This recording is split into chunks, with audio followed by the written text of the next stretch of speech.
The next item of business is a debate on motion number 7116 in the name of Kenny MacAskill on administrative justice and the future of tribunals. And I would ask those members who wish to speak in this debate to press the request to speak buttons now.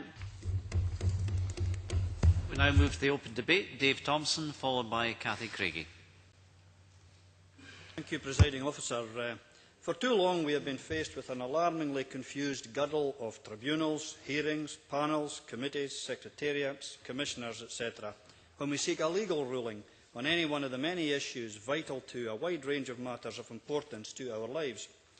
Some are administered by independent quangos here in Scotland, others are administered by a Scottish offshoot of a UK body, some by local authorities and others by health boards, covering matters as varied as licences for haulage companies, disciplinary hearings for children, workplace discipline, the ownership or tenancy of property, insolvency, social care provision, and not forgetting payment of parking fines and criminal injuries compensation.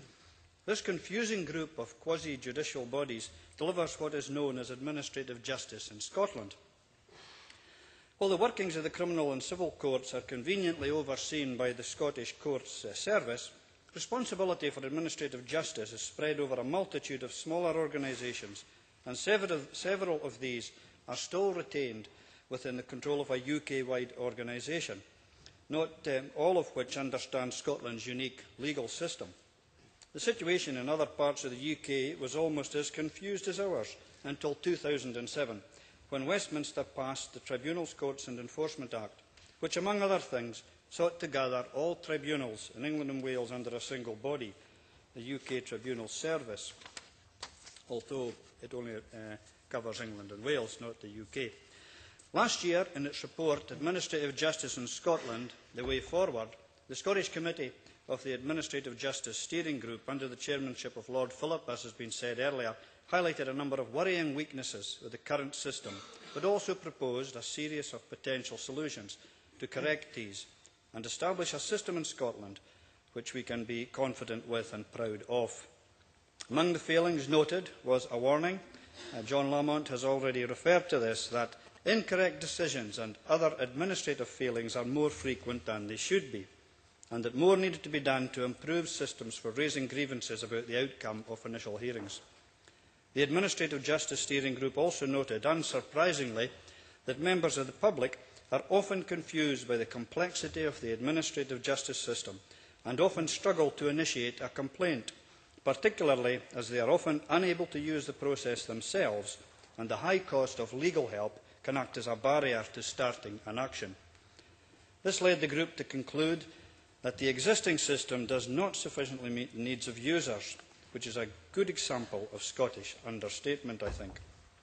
I have a great deal of sympathy with those who have had to deal with this confusing array of quangos and quasi-quangos, and I am all for simplification of this highly complex system.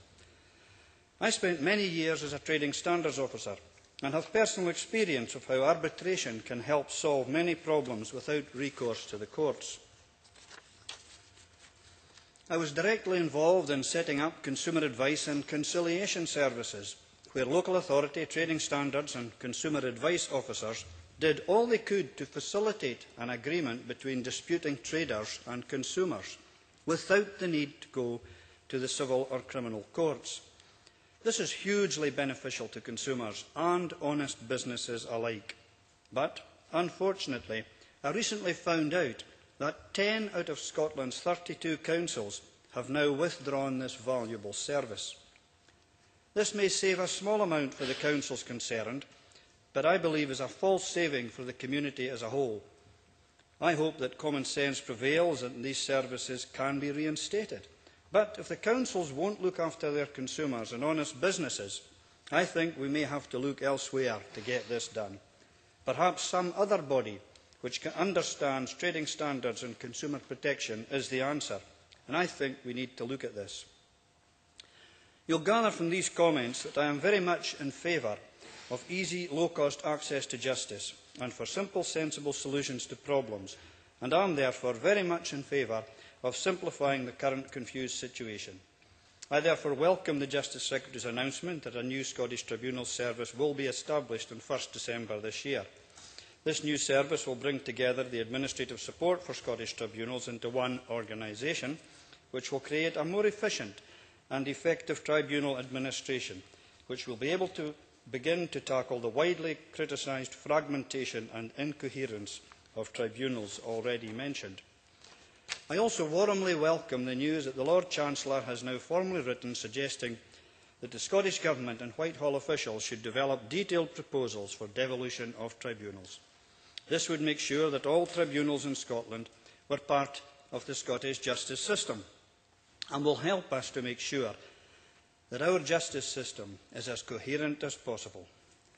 The Lord Chancellor is to be congratulated on his common sense, and I am sure that we will soon see a streamlined tribunal system in Scotland fit for the 21st century. Oh, that others in London, or even some of the unionists in our midst, especially Richard Baker, were equally enlightened. We may then get sensible proposals for further devolution, rather than the hodgepodge, minimalist, dangerous and damaging Calman proposals. Or better still, independence, so that these decisions are all automatically taken here in Scotland for the benefit of the people of Scotland.